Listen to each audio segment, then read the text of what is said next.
Hallo und willkommen in meiner Schmiede.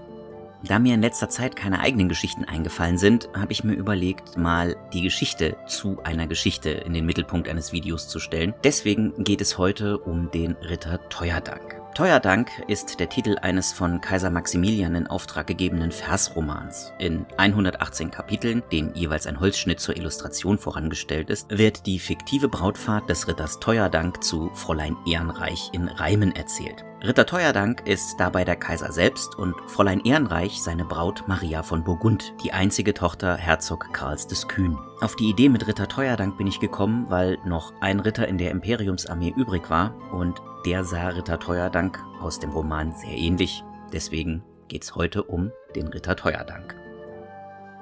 Der Versroman gehört mit anderen Werken zu Maximilians Wunsch, sein eigenes Leben und Taten sowie die seiner Habsburger Vorfahren zu glorifizieren. Ein anderes Werk aus dieser Reihe ist zum Beispiel der Freidal. Das ist ein Turnierbuch, das die Lebensgeschichte des jungen Maximilian erzählt, der ein begeisterter Turnierkämpfer war. Eine handschriftliche Fassung ist in der österreichischen Nationalbibliothek vorhanden. Die geplante Druckversion wurde wegen des plötzlichen Todes des Kaisers 1519 nicht mehr vollendet, aber zurück zum Teuerdank.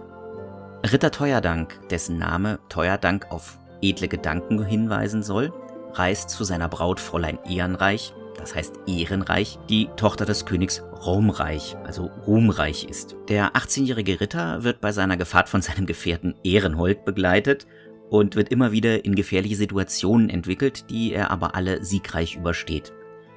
Auslöser dieser Gefahren, unter anderem sind das Kämpfe mit Wildschweinen, Steinschläge oder Brände, sind die Herren Fürwittig, Fürwitz oder auch Übermut, Unfallo, der Name erklärt sich, glaube ich, von selbst, und Neidelhart, was missgünstig heißt. In späteren Versionen heißt er dann auch wirklich Neidhart. Alle drei sind Hauptmänner, die die Auflösung ihres Heeres befürchten, sollte die Ehe zustande kommen, und wollen die erfolgreiche Brautfahrt Teuerdanks verhindern. Jeder der drei steht dabei aber auch gleichzeitig für einen Abschnitt im Leben eines Mannes. Fürwitz steht für die Jugend und entsprechend bringt er Teuerdank durch dumme Einfälle in Schwierigkeiten. Unfallo stellt die Unfälle dar, die einem erwachsenen Mann begegnen können, und führt absichtlich gefährliche Situationen herbei, während Neidhart als letzter die Missgunst darstellt, die durch das Alter kommen kann. Trotz aller Versuche scheitern die drei in ihrem Vorhaben und landen beim Henker.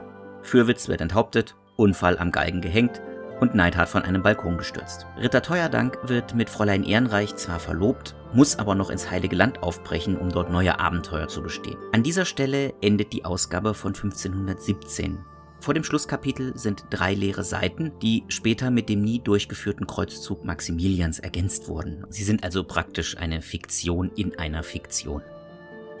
Teuerdank gerät im Verlauf der Erzählung 80 Mal in Gefahr. Der äußere Aufbau der Geschichte folgt dabei dem höfischen Epos, der ritterliche Abenteuer erzählt. Im Gegensatz zum höfischen Epos gibt es im Teuerdank allerdings für die Abenteuer des Ritters keinen inneren Antrieb, wie zum Beispiel eine Schuld durch gefährliche Taten zu begleichen oder sich eben in diesen gefährlichen Taten zu bewähren. Die Gefahren hier dienen einfach der Verhinderung der Brautfahrt.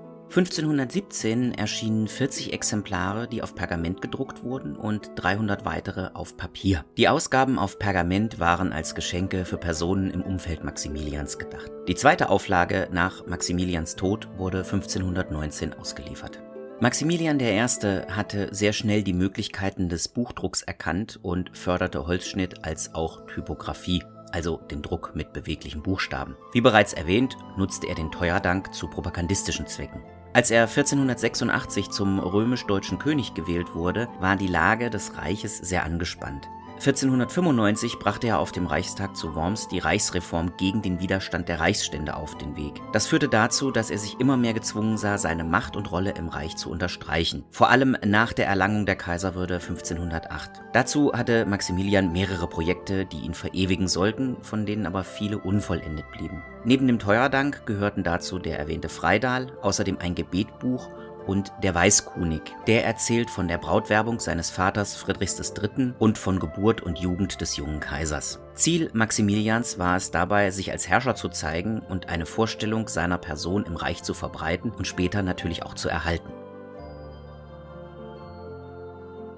Der Teuerdank wird als eine der bedeutendsten Arbeiten der Buchdruckerkunst angesehen. Die Buchstaben wurden von einem gewissen Vinzenz Rockner entworfen, der bereits die Schrift für das erwähnte Gebetsbuch entworfen hatte. Auf Wunsch des Kaisers orientierte er sich dabei an einer in der kaiserlichen Kanzlei genutzten Handschrift. Diese dann auch Teuerdank genannte Schrift wurde für längere Zeit im 16. Jahrhundert genutzt und wird heute als eine Vorstufe der Fraktur angesehen. Die schon erwähnten Holzschnitte verwendeten die damals neuartige Methode, mit Hilfe von Linien den Eindruck von Räumlichkeit zu vermitteln, was nicht nur zu lebendigen Darstellungen führte, sondern auch Maximilians Bestrebungen unterstrich, die Verbesserung der Buch- und Illustrationskunst voranzutreiben. Die Zeichnungen, nach denen die Holzschnitte für den Druck angefertigt wurden, wurden von Hans Schäuflein, Hans Burgmeier und Leonhard Beck entworfen. Sie gehörten zu den damals führenden Künstlern dieser Technik. Die Namen sagen vermutlich den wenigsten etwas. Mir sagen sie jedenfalls nichts, aber ich bin auch kein Kunsthistoriker und kenne mich auf diesem Gebiet überhaupt nicht aus. Die Schnitte finde ich trotzdem sehr schön und bin von der Handwerkskunst dieser Männer sehr beeindruckt. Als Beispiel hier der Holzschnitt zu Kapitel 118 von Hans Burgmeier. Interessanterweise ist dieser Druck allerdings fehlerhaft, denn der Herr im Hintergrund soll Neidhart darstellen, also einen der 3 Hauptmänner, die die Brautfahrt verhindern sollen. Allerdings ist er zu Beginn des Kapitels 118 bereits tot. Leonhard Beck überarbeitete dann diesen Entwurf und Neidhart wurde einfach durch einen Busch ersetzt.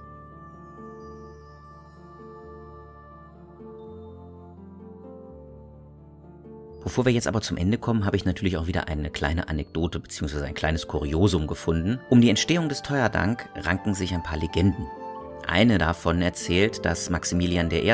die erste Ausgabe des Teuerdank stets in seinem Sarg mitführen ließ, als ein sogenanntes Memento Mori, das ihn an seine eigene Sterblichkeit erinnern sollte. Diese Sitte entstammte dem antiken Rom. Zog ein siegreicher Feldherr mit einem Triumphzug in Rom ein, stand oder ging hinter ihm ein Sklave, der einen Lorbeerkranz über den Feldherrn hielt. Gleichzeitig sagte er immer wieder zu ihm Memento Mori. Das kann mit Bedenke, auch du bist sterblich übersetzt werden. Auf diese Weise sollte der Feldherr trotz seines großen Erfolgs und des Jubels der Massen immer daran erinnert werden, dass er nur ein Mensch ist und dass ihm dieser Erfolg, auch wenn er sehr groß ist, nicht zu Kopf steigen sollte. Die Legende erzählt dann weiter, dass Maximilian bei seinem Tod in den Sarg gelegt und das Versepos in Erinnerung an seine Taten herausgenommen und verbreitet werden sollte. Damit sind wir auch am Ende des Videos angekommen und Ritter Teuerdank ist fertig. Ich habe ihm jetzt noch einen Schild gegeben, der zu dieser Zeit fast nur noch auf Turnieren verwendet wurde. Aber dieser Teuerdank hier soll ja schließlich auch mit dem Imperium in den Krieg ziehen, also braucht er einen Schild genauso wie alle Ritter der Reichsgarde. Wie immer hoffe ich, dass euch das Video gefallen hat und wenn es das getan hat, dann lasst mir einen Like oder Kommentar da, teilt das Video, abonniert den Kanal und natürlich läutet die Glocke. Eben alles, was ihr so von YouTube kennt und bis bald in meiner Schmiede.